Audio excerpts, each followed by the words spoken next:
We aim to produce an interesting show by giving a platform to many different views and perspectives. That's why the opinions expressed and statements made by our guests are theirs and theirs alone. They do not necessarily reflect the views or opinions of our presenters, Due North PR, or the podcast itself. You're listening to True North, a regular roundup of business and community news and developments in Northland.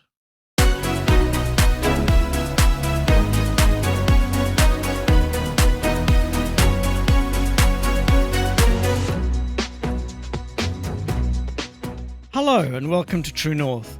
Thank you for taking the time to listen. It's Wednesday the 10th of December. I'm Peter Heath. On the show ahead, it really is key to our primary industry that if regulations are set, that they have a reputable base, that science is really sound, and that it's consistent. I speak with Michelle Ruddell of Rural Support about the steadily increasing pressures being applied to Northland's rural communities, the alarming impacts of these, and what can be done to manage ourselves away from a situation where fewer and fewer people see farming as a desirable career choice. First though, a look at what's happening in business and community news across our region.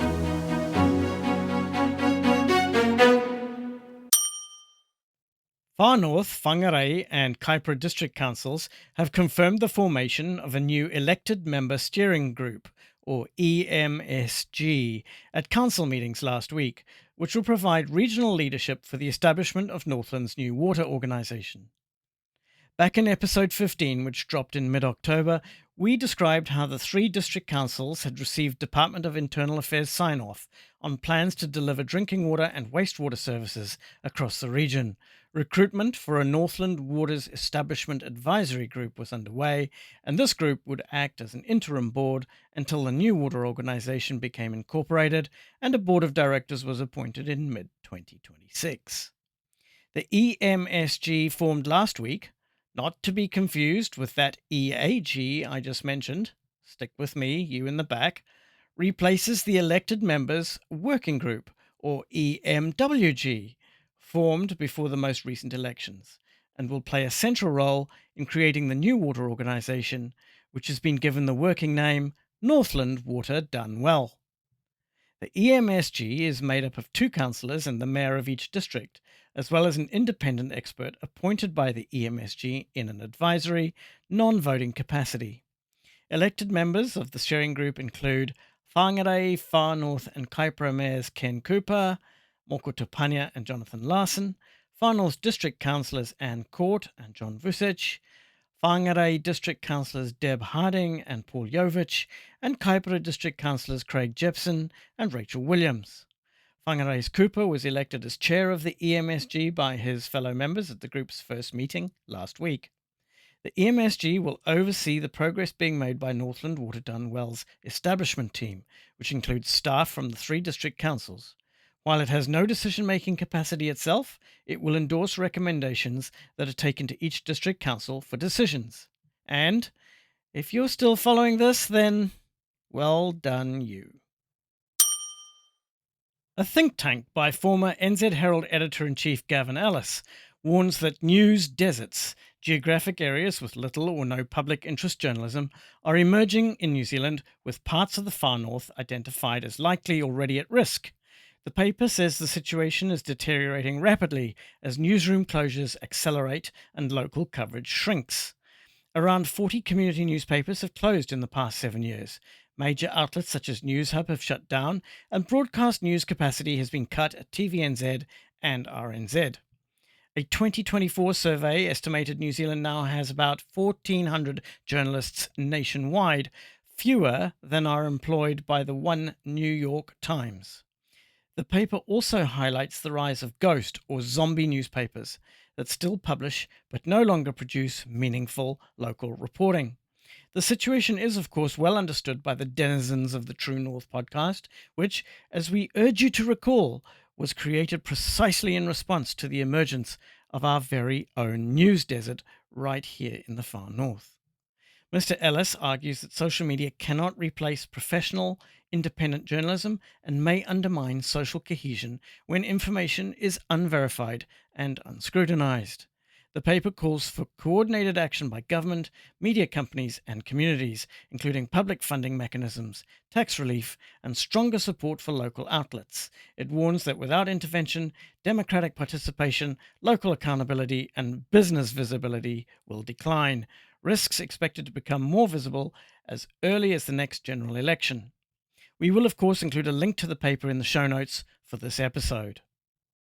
Now, just before we kick into this week's conversation, a quick appeal from me. We're looking for a commercial partner for this podcast, and I'm hoping you might be able to help. It takes a ton of time and effort to keep this baby rolling with a new episode every fortnight. So we'd be delighted if there was anyone out there who might be prepared to join us as a sponsor. We're still very new in podcast terms, but our audience continues to grow. It would be lovely to find a commercial partner to share the ride with us. If that's you, or you think you know of someone we should be approaching, please drop us a line at truenorth@duenorthpr.co.nz. We'd love to hear from you. Thank you. Now, farming has never been an easy gig. Long days, hard physical work, and exposure to the elements have always combined to make sure that farmers slept well once they finally hit the sack. And for most farmers, the lifestyle upsides made the hard mahi worthwhile. But these days, the gig has become a lot harder for many. The decisions are more complex, the pressure's more intense, and the stakes higher than ever. Farmers are juggling volatile commodity prices, shifting regulations, climate extremes, rising costs, labour shortages, and a constant stream of new technologies they're expected to master. What once felt straightforward now demands a whole new level of business savvy, resilience, and adaptability.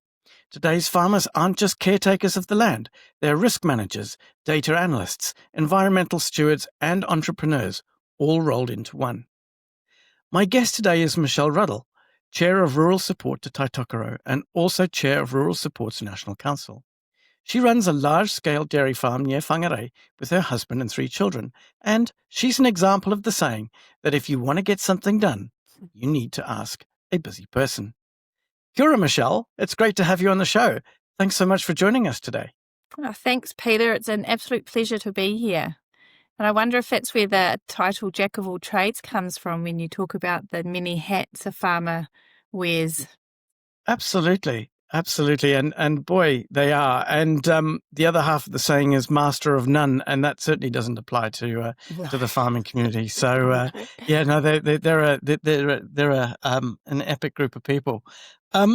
First off, tell us a little about rural support, if you would, Michelle. What's its role in the context that I described in that intro? What you've described is the many challenges we face and the demands that are on the rural people who are the caretakers of the land, whether you're a farmer or a grower.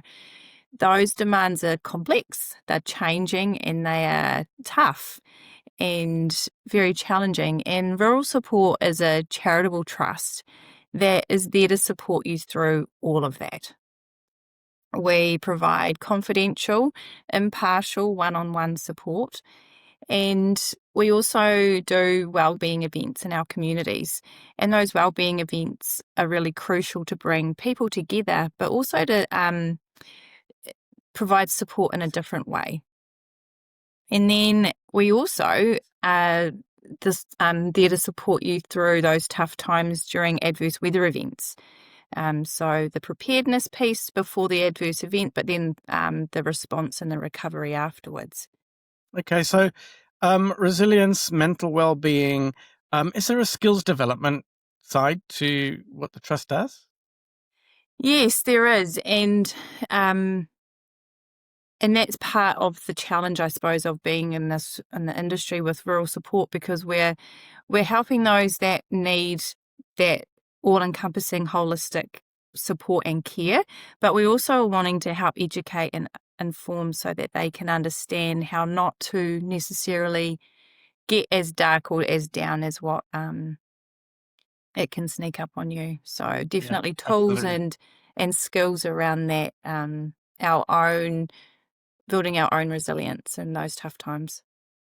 Good stuff. Good stuff. So is the need for what rural support does any greater now than it has been in previous decades? And if so, Why and how has that need shifted or changed? And that's a question I think you could chew the fat over for days and weeks, because I think potentially the need is definitely greater because it's been more accepted to talk about and ask for help. So we're more aware as a community that asking for help and needing support is okay. Mm.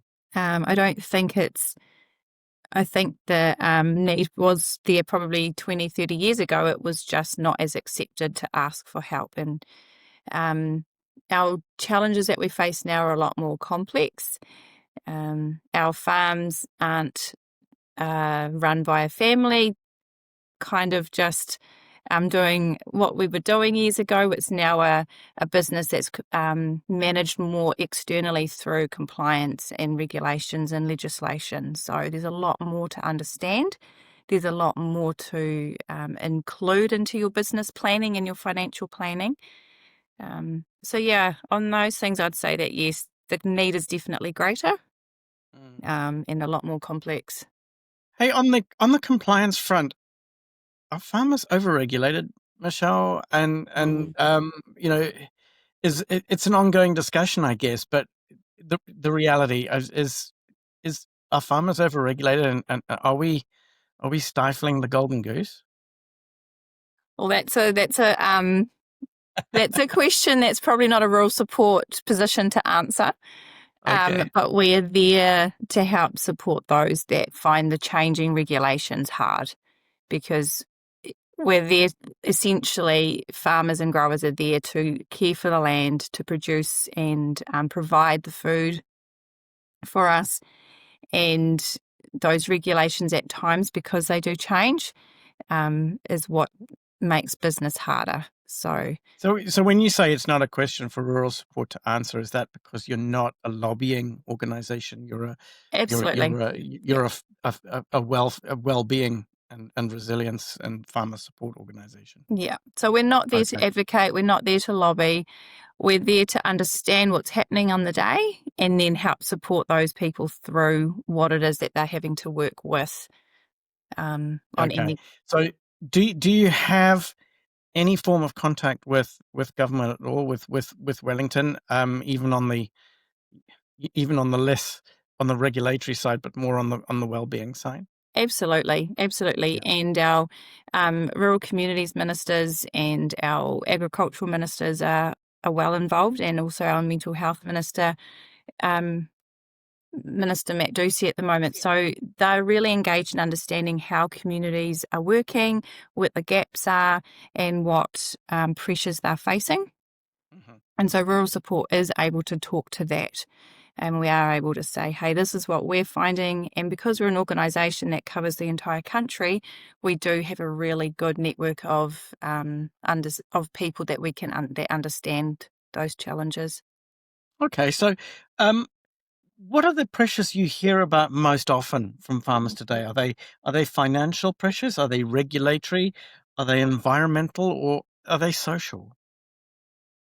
And some interesting stats at the moment. So we're actually caseload wise, in those that we're supporting one on one, 57% of those are dairy farmers and Mhm. 30% of them are sheep and beef farmers. So that's almost 90% of our support that we're providing are to our pastoral farmers. Mm. I think that's a reflection of the many adversities that we've faced across the country.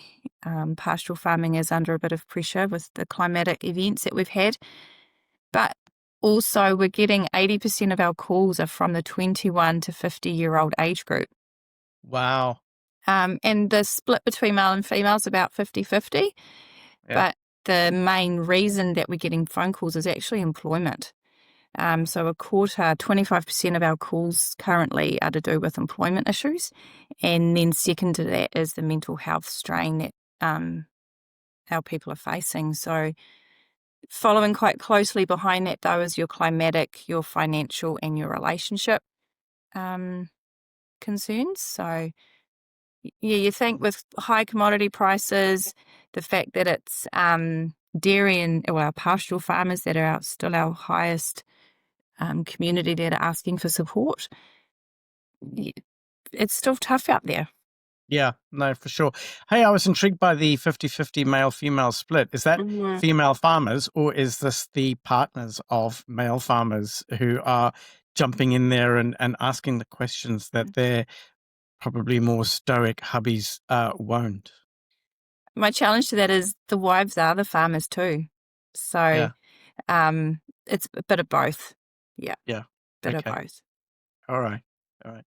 Um, so many farmers, leading on from that question, many farmers are incredibly resilient and stoic people.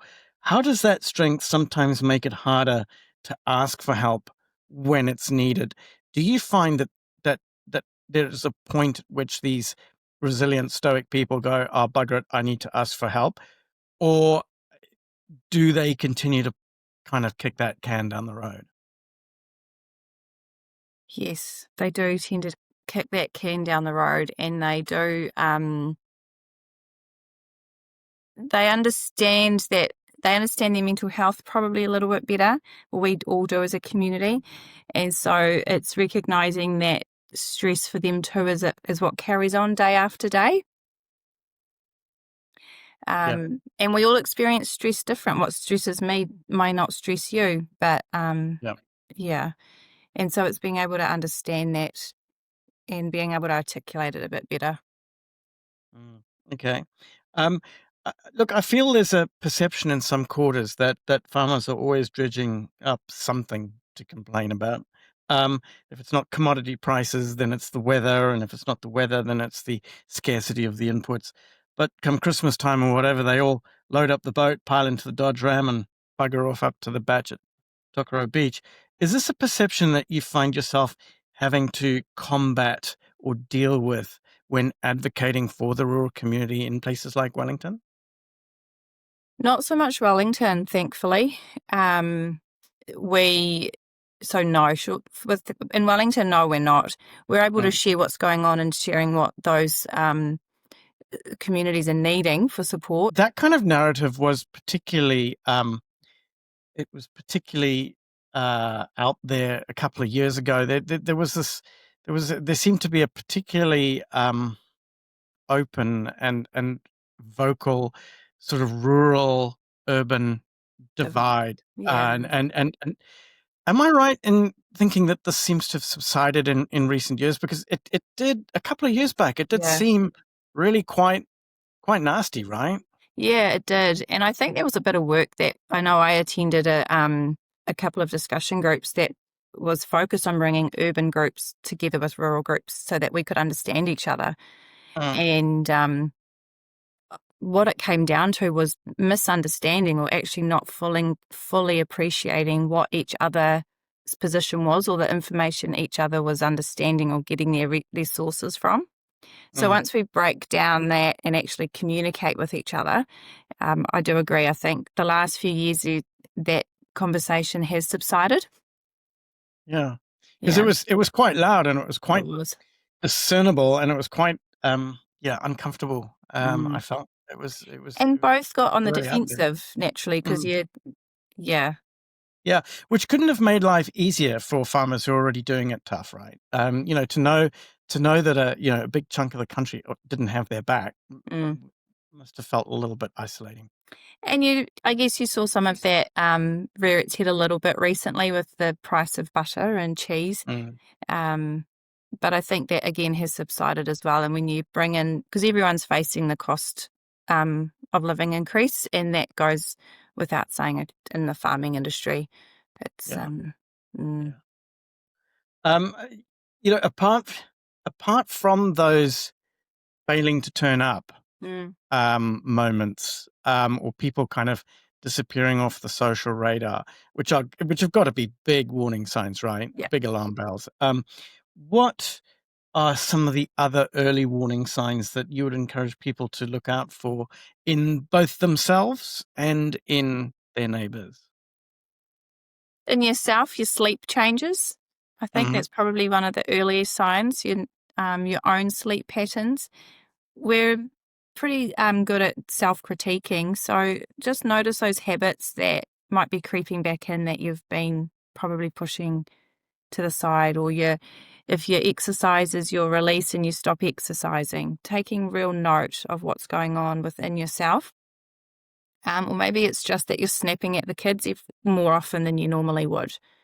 Yeah. So those things that we can brush off, I think when they start to come into our day-to-day, we really need to stop and take notice of what else is happening in our life that might be adding to the stress. Well, it's With quite your a big step, isn't it, to sort of notice that you're snapping at the kids a little bit more, to actually Mm. picking up the phone to an organization like Rural Support. Um, How why do we is get to that point? How do you get to that point? Yeah. Yeah, great question. And we often don't pick up the phone probably until we're much further down the track.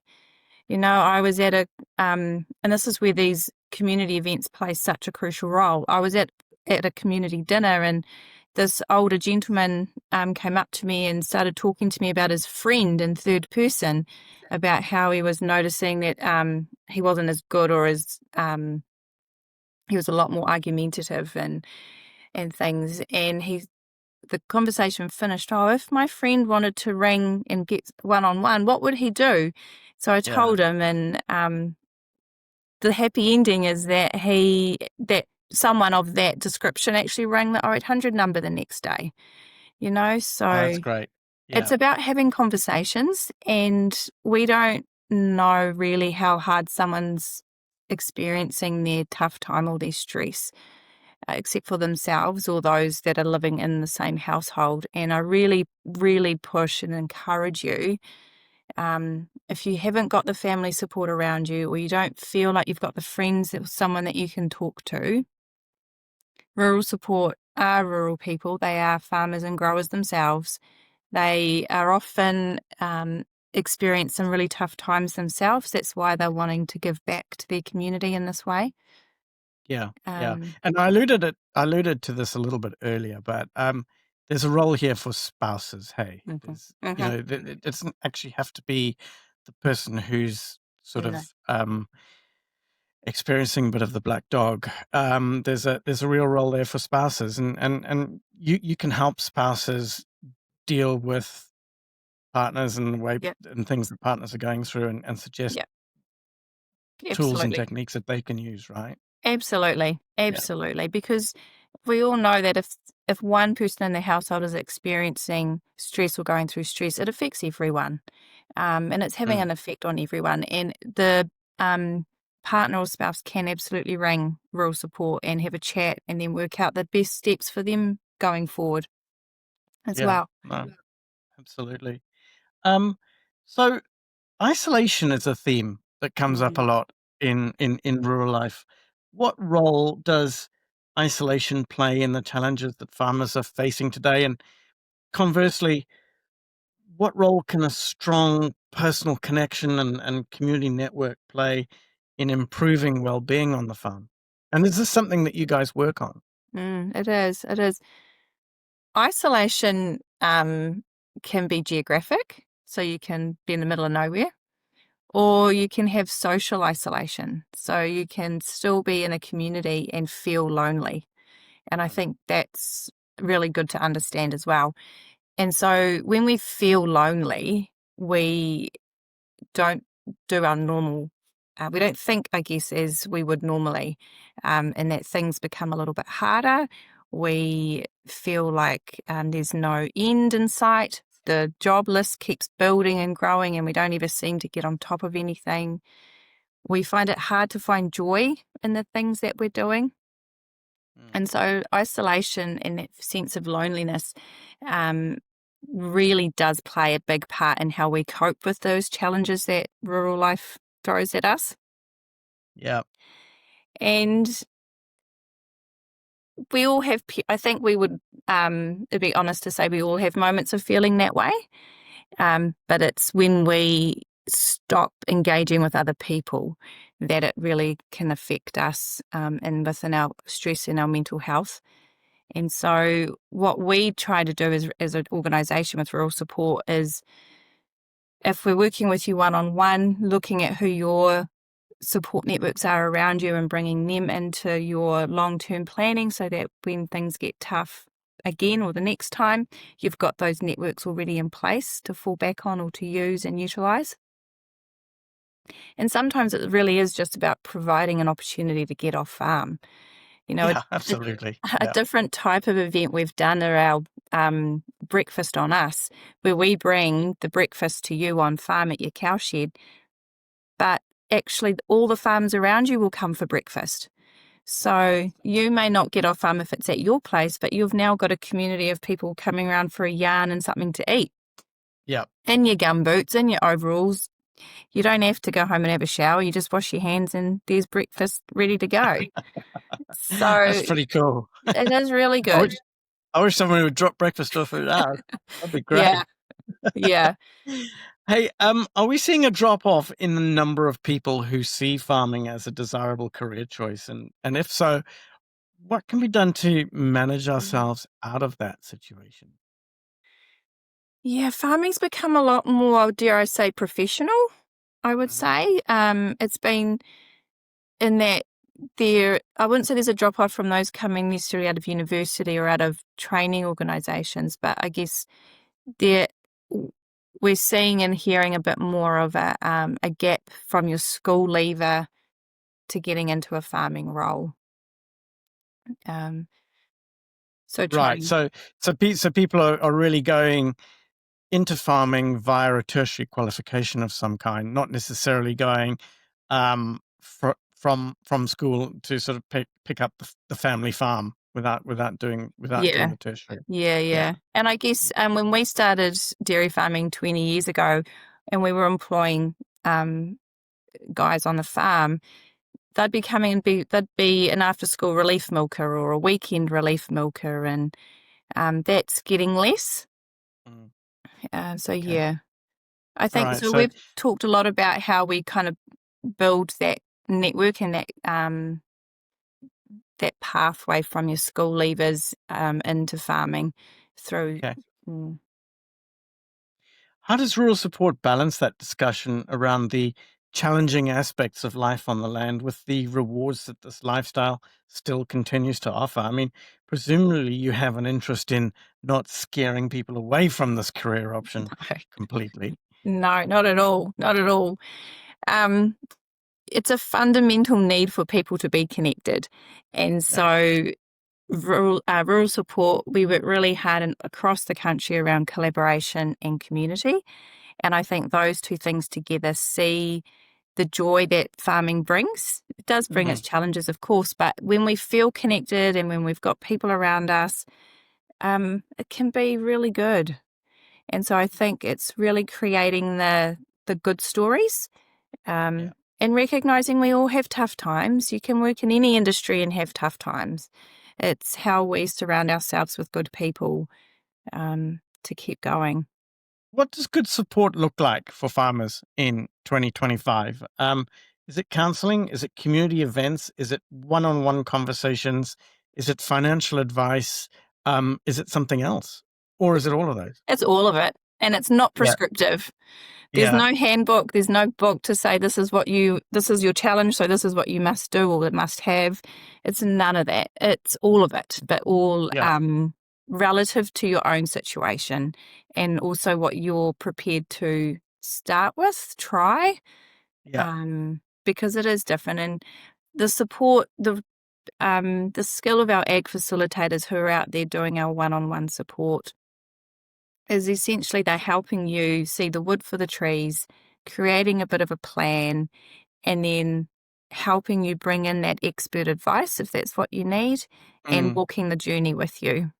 So those facilitators must be quite awesome people, right? Because they've got a huge, you walk onto a farm, you could be faced with any number of those issues that I mentioned before. And You often know, it's not the reason why they rang. So they'll yeah. ring about one thing and you'll get out there and there's so much else that's happening. That one thing is kind of the tip of the iceberg. So how do you find these people? I mean, they've got to be, like I said, they've got to be pretty special people. They are an incredibly special group of people, and I'm immensely proud of our ag facilitators. Like I said, they've often gone through some challenges themselves. Yeah. they are rural people, so they have experienced life on the farm or in the industry in some way. And I think those that are there to help support others, they come out of the woodwork because they want to give back. Mm, And so we've got to, though, make sure that they're safe and trained and skilled in a way to go out into any situation and cope and respond to what they see. We also have different ways in which we approach it. We've got husband and wife teams. hmm So husband and wife can go out. They often start around the kitchen table talking to the husband and wife from the farm. And then the two men will go out for a wander and the woman will stay in the kitchen and chat. And what you get out of those two different conversations as well helps Yeah, just build a bigger picture. yeah. So, So how many of these folk do you have on your books? I mean, um, there are a lot of farmers out there. There are a lot of issues. You yeah. must be incredibly stretched, right? Yeah, so across the country, I would say we're probably close to 200 facilitators. Our organisation is about 300, just over 300 people, and that includes our trustees across the country and other people. But yeah, I'd say we're sitting at about 200 facilitators across New Zealand. So if somebody's out there listening to this and they think, "Oh, this would be a cool thing to do. Mm. I'd like to give back in this way." How do they contact you guys? What do they need to do? What do they need to be able to show, prove, have with them? What are I you would looking for? I would say pick up the phone and call our 0800 number, 0800 787 254. You'll talk to and if you'll go through to your region, and at the end of the phone will be that region's coordinator, and that would be the best person to start with. Right. Okay. Mm, And they'll give you a good idea of what you need yeah, in order to yeah, do the role, yeah, right? and maybe invite you along to their next get together or their next event, so you can get a real good feel about who is in the team. Um, so yeah, Right. that would be a really Okay. good place to start. So, look, this is probably a fairly large question to end on, or Yep. just to sort of towards the end on. What changes at a policy, sector, or societal level would make the biggest difference to farmers' mental and physical well-being right now? Do you think? Are there any quick wins, easy wins that could actually make any kind of significant difference? For them to be consistent and not dependent on the government of the day, that we know that it's going to when the government changes, that it's not going to change back again. Yes. So it's that Wow, consistency. that consistency message is coming across loud and clear in Yeah, all sorts of sectors, not yeah, just agricultural and rural. yeah, Yeah. and it has such an impact on your business and on the Mm, profitability of your business. yeah. And that causes, I mean, money causes a lot of stress and can be the start of stress manifestation as well. So it really is key to our primary industry that if regulations are set, that they have a reputable base, that science is really sound, and that it's consistent. Yeah, it's this inconsistency, chopping and changing, Mm, layering things on, layering things off. yeah, It just really yeah. messes with people, right? Because you've You got, know? yeah, it does. Yeah. It really does. And there's a bit of an analogy that I use, and it's called, we often talk about all getting on the bus and heading on the bus together. But I think this is about let us all get in our own van and head in the same direction and see how those leaders of the change do it, learn from Right. them, and then those other vans that are following, watching, will catch up and they'll Mm, implement, but don't change the course on the way. mm, We're kind of heading all there together. We're just doing it in our own time, watching, observing, and learning as we go yeah. and Yeah. implementing it. So it's Yeah. when that, The additional stress and the waste yeah, and the churn involved in this chopping and changing is just, yeah, it's got to stop. yeah, Yeah. Okay. yes.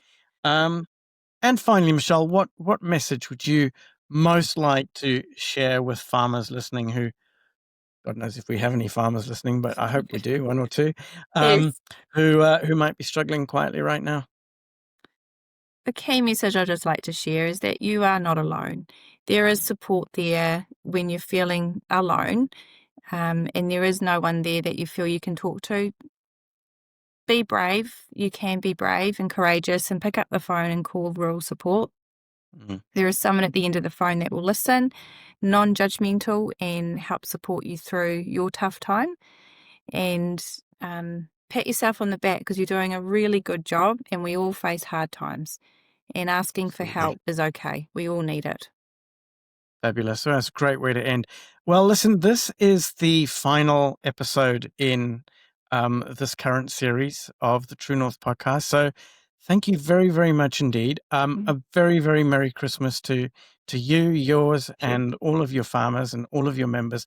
And importantly, all of those fabulous people who get out onto the farms and do the mahi run, making sure that well-being message gets out there. So thanks again, and Thank you. all the very best for Christmas and a fantastic New Year and summer holiday period Yes. for you. And although I know a lot of people will be stuck on the farm, but Yeah. all the best. Thanks, Michelle. Thank you for having me. And that's all for today's program. Many thanks to Michelle Ruddell of Rural Support. Now, this is our final episode of the year. True North will be taking a break over the summer, and we hope to return in mid-February with a brand new lineup of interesting guests and content. Thank you so much for your support this year. It seems amazing to me that we've been dropping a brand new podcast every 2 weeks since mid-March and growing our listenership nicely along the way. So thanks again for helping to make it happen. Your support really does mean a lot. Have a wonderful Christmas and New Year break, and we'll see you on the other side. I'm Peter Heath. Thank you for listening. True North is an original podcast by Due North PR. To support our work and to stay on top of Northland business news and analysis, access the pod on Spotify, YouTube, LinkedIn, and Facebook. Please do take that small extra step and subscribe, like, follow, comment, and review, as it helps others find the show. Please also share it with those who may not yet be aware that we exist. As the New Zealand media landscape continues to change, we rely on your support to continue doing what we do. Please let us know what you think about the podcast. Ask questions or make suggestions about topics and people we should feature by emailing us at truenorth@duenorthpr.co.nz. We do read every message.